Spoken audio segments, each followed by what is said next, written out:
Loss হবে। যখন problem solve করানোর কথা বলবো অনেকে আসবে না, যেমন নাজমুল। আচ্ছা, স্যার আমি সব সময় থাকি ক্লাসে, চুপ থাকি হয়তো অনেক সময়। ভেক্টর স্পেস আমরা আজকে যে চ্যাপ্টারটা শুরু করবো সেটা হচ্ছে ভেক্টর স্পেস। এই ভেক্টর স্পেসেরই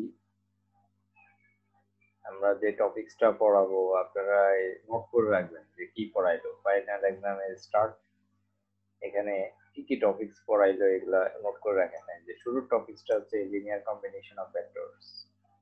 এটা খুব ভালো মতো বোঝার চেষ্টা করেন সবাই।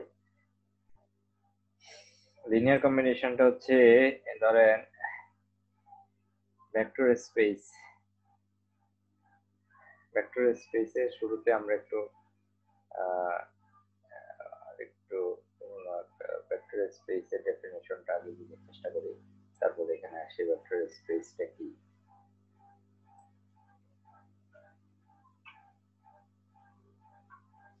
ভেক্টর স্পেসটা হচ্ছে যে এই ভেক্টর স্পেস ইজ আরবিট্রারি, যে কোনো একটা ফিল্ড, ধরেন এরকম একটা যে কোনো ফিল্ড,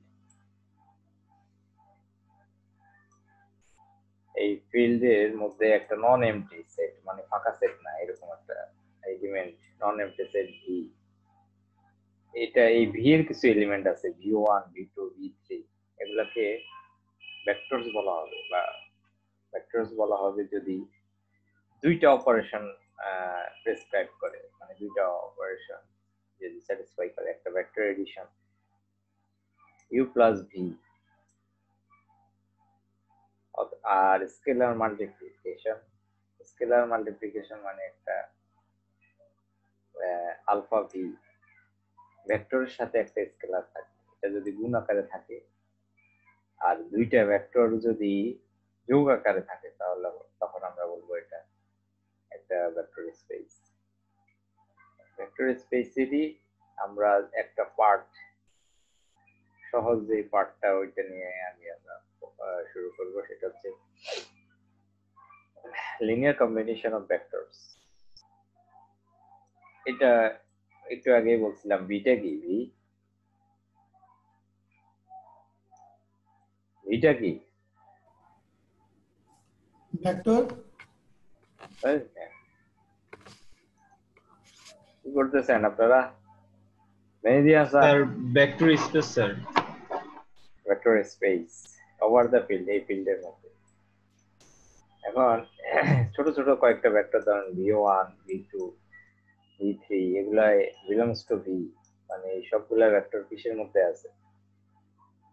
ভেক্টর স্পেসের মধ্যে আছে, ভেক্টর স্পেসের মধ্যে, ঠিক না? জি।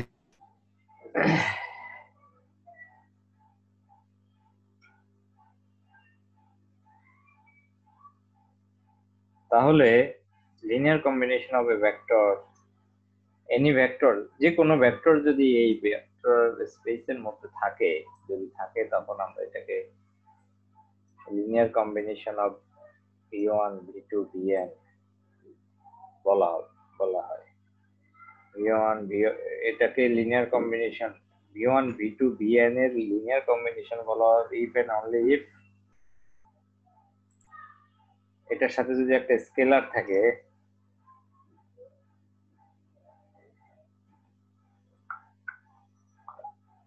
এটার সাথে যদি কি থাকে, একটা scalar alpha 1 alpha 2 alpha in f such that v equal to তখন কি হবে, alpha 1 v1 alpha 2 v2 alpha n vn। এটা হচ্ছে মেইন ফর্মুলা।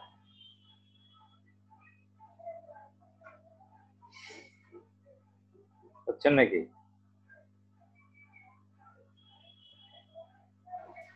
জি স্যার।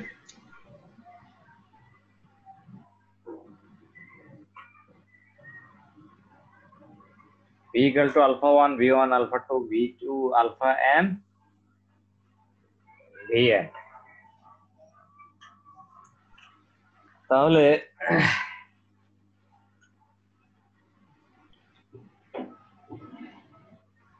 এই মেইন ফর্মুলাকে কাজে লাগিয়ে আমরা এই ম্যাথগুলো করবো। যেমন 7 নম্বর যে ম্যাথটা এখানে দেওয়া আছে, আপনারা সবাই খেয়াল করেন যারা এই কোর্সটা সহজ, কিন্তু সবচেয়ে কম স্টুডেন্ট ভালো রেজাল্ট করে। আর আপনাদের মধ্যে যদি কেউ এরকম কাজ করে থাকেন যে দেরিতে জয়েন করতেছি প্লাস অমনোযোগী, আমি পরে দেখে নিব, তাহলে সে আসলে ভালো রেজাল্ট তার পক্ষে কি হবে, টাফ হবে।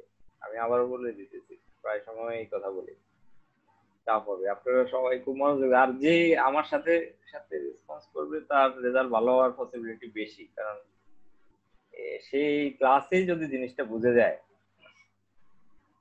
পরীক্ষায় তো ওপেন বুক এক্সাম, কোনো সমস্যা নাই, ওরে কোনো ভ্যালু চেঞ্জ করে দিলে তার কিছুই গায়ে লাগবে না। এই ক্লাসের প্রতি তার কি থাকবে, এই কোর্সের প্রতি কনফিডেন্স বেড়ে যাবে। কনফিডেন্স বেড়ে যাওয়া মানে রেজাল্ট ভালো হওয়া, বুঝছেন? জি স্যার।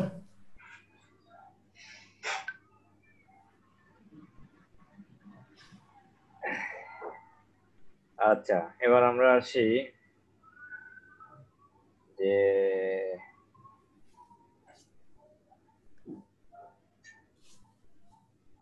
এখানে বলছে কনসিডার দ্য ভেক্টরস, কয়টা ভেক্টরস দেয়া আছে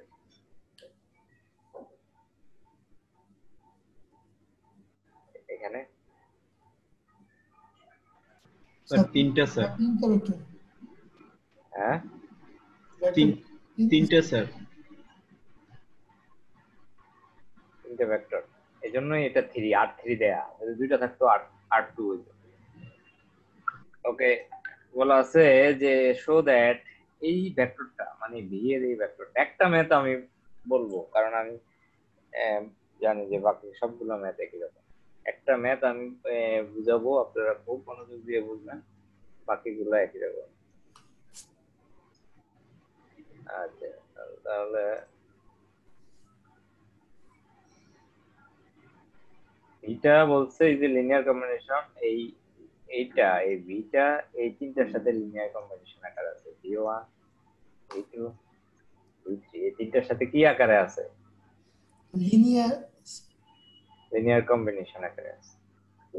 আচ্ছা, প্রুফ, আমরা প্রুফটা দেখি যে in order to show that v is the linear combination v1 v2 v3, এটা যদি এই তিনটার সাথে লিনিয়ার কম্বিনেশন আকারে থাকে, there must be a scalar alpha 1 alpha 2 in F such that, এই কথাটা প্রত্যেকটা ম্যাথে লিখতে হবে, মানে এই ফর্মুলাটা আমরা লিখছি একটু আগে যে ডেফিনেশনটা, এই যে ফর্মুলাটাই এখানে কি করছি, v1 v এর মানটা উপর থেকে কত বসাইলাম, কত v এর মান?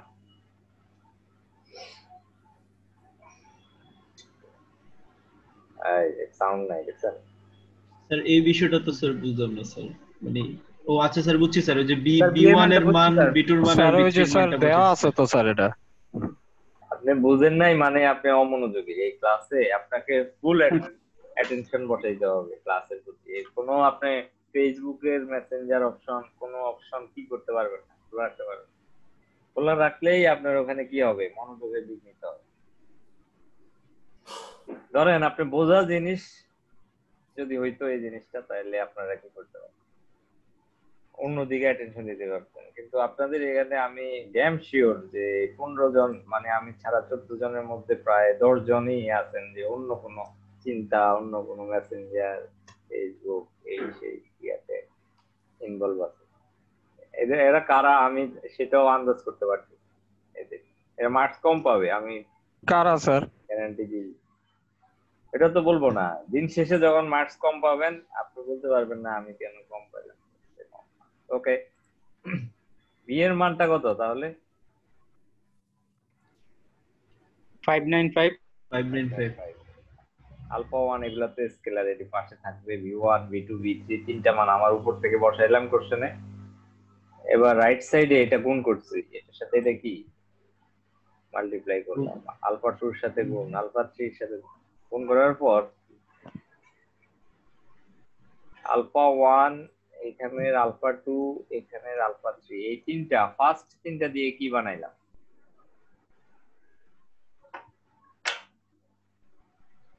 হ্যাঁ স্যার, ফার্স্ট তিনটা দিয়ে এটা কি একটা ভেক্টর স্পেস, ফার্স্ট ইকুয়েশন বানাইলাম, একটা ইকুয়েশন। আচ্ছা ইকুয়েশন। সেকেন্ড তিনটা দিয়ে আমরা একটা ইকুয়েশন, থার্ড তিনটা দিয়ে আমরা কি বানাই, একটা ইকুয়েশন বানাই। বোঝা গেছে কি বলছে? জি স্যার। জি স্যার। তাহলে equating corresponding component and forming linear system, আমরা যদি ইকুয়েটিং করি মানে রাইট সাইডে কত আছে আমার, এই যে 2 আলফা, আর লেফট সাইডে কত আছে ফার্স্ট টার্ম 5 এটা ইকুয়াল টু কত 5 5, সেকেন্ড ইকুয়াল 9 9 এটা ইকুয়াল টু 5। 5 তো হয়ে গেল। এবার সিস্টেম অফ লিনিয়ার ইকুয়েশন মনে আছে এসিলন ফর্মের কথা? জি স্যার। এই আমরা স্যার কিন্তু 1 এর টারে ফার্স্ট আমরা চান্স পড়তেছি ফাইনাল এক্সামের পড়া, বাট প্রথম দিকের ক্লাসের কি করতেছি, কাজ করতেছি। মনে আছে আপনাদেরকে বলছিলাম যে প্রথম 3টা ক্লাসের পরে। জি স্যার মনে আছে। এটা কি প্রুফ পাইতেছেন? জি স্যার। ঠিক এরকমই প্রুফ আপনারা পাবেন যে আমি আজকে যে কথাগুলো বলছি, যারা অ্যাটেন্টিভ না ক্লাসে, এরাও কিন্তু ওরকম ভালো রেজাল্ট করবে না ফাইনাল এক্সাম দেওয়ার শেষে। আমি এগুলো বলা যায় আগে থেকে। ওকে, এরপরে আমরা এখান থেকে সিস্টেম অফ লিনিয়ার ইকুয়েশনে বের করার পর লাস্টে আমি এরকম আকারে আসলাম। এরকম আকারে আসার পর আলফা 3 এর মান বসাইলে কিসের মান পাবো? আলফা 3 এর মান পাওয়া যায় না এখান থেকে? জি জি স্যার। আলফা 3 এর মান বসাইলে আলফা 2 আলফা 1 তিনটা মানই ইজিলি পাওয়া যায়। এই দেখেন আলফা 3 আলফা 2 আলফা 1 এই তিনটা মান আমার কোন জায়গায় বসাইতে হবে? এই যে মেইন ইকুয়েশন, এই যে এই ইকুয়েশনটা বসাবো। একটা পাইছি আলফা 1 এর মান পাইছি কত 3, আর একটা পাইছি -4, আর একটা হচ্ছে কত 1। বুঝছেন নাকি? স্যার এই মানটা আসলে आंसर নাকি? এটা আসার পরে বলতে হবে V is a linear combination of, এটা কম্বিনেশন, এটাই অ্যানসার। অ্যানসার লাইন হচ্ছে লাস্টের এই লাইনটা, ভি বের করতে বলছে। এটা এইটা যে এই তিনটার সাথে লিনিয়ার কম্বিনেশন, সেটাই শো দ্যাট বলছে, দেখাও। অ্যানসার এটা বের করে আপনি বলবেন V is a linear combination of B1 B2 B3। এই লেখেন সবাই 8 নম্বর অ্যাসাইনমেন্ট।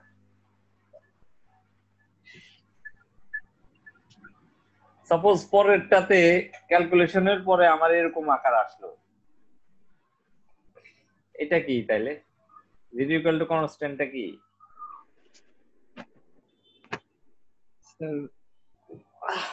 স্যার এটা হচ্ছে কি যে no solution, inconsistent. Inconsistent no solution. তাহলে কি সম্ভব লিনিয়ার কম্বিনেশন হওয়া? না স্যার, এটা তো সলিউশনই বের হবে না। এই যে জন্য এটা বলছে is not a linear combination of B1 B2 B3। Sir এরকম বাড়লে তো ভালো, সহজে आंसर পেয়ে যান। জলদি শেষ। ওটাও সহজ, এটাও 8 9 10 অ্যাসাইনমেন্ট লেখেন। স্যার অ্যাসাইনমেন্ট আর বাড়াইয়েন না স্যার। ফাইনালের, এটা ফাইনাল এক্সাম শুরু হয়েছে, ফাইনাল এক্সামের অ্যাসাইনমেন্ট পারাও না, মানে এটা তো শুরু অন্য এক।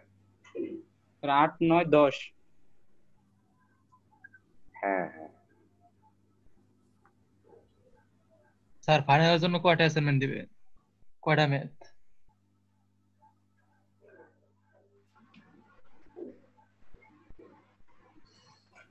হ্যাঁ স্যার ফাইনালের জন্য কয়টা ম্যাথ দিবে অ্যাসাইনমেন্ট হিসাবে? এই প্রত্যেক চ্যাপ্টারে এরকম অ্যাড হইতে থাকবে 2-3টা করে। আমরা সাবমিট কবে করতে হবে স্যার? এটাও জানানো হবে লাস্ট ক্লাস, যেটা আমাদের ইয়ার ফাইনাল এক্সামের জন্য লাস্ট ক্লাস থাকবে, আগে ফাইনাল এক্সামের আগে। তো আমি জানাবো।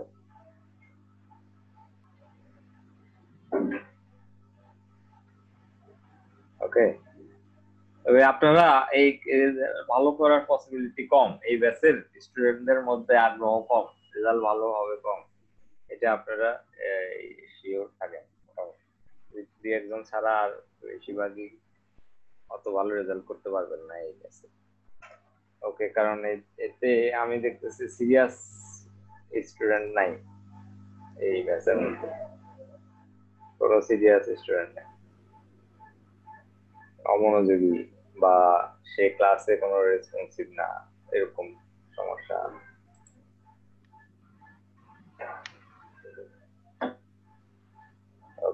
এবার আমরা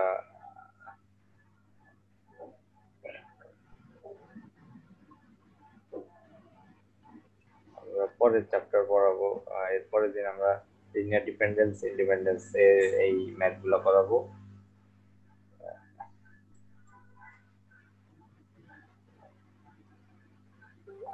আর আপনারা ইয়াটা নিয়ে আসবেন, প্রবলেম গুলো নিয়ে আসেন এর পরের ক্লাসে। ওকে, আজকে এতটুকুই থাকবো। Okay sir. নেক্সট ক্লাসে দেখা হবে। আসসালামু আলাইকুম। আসসালামু আলাইকুম।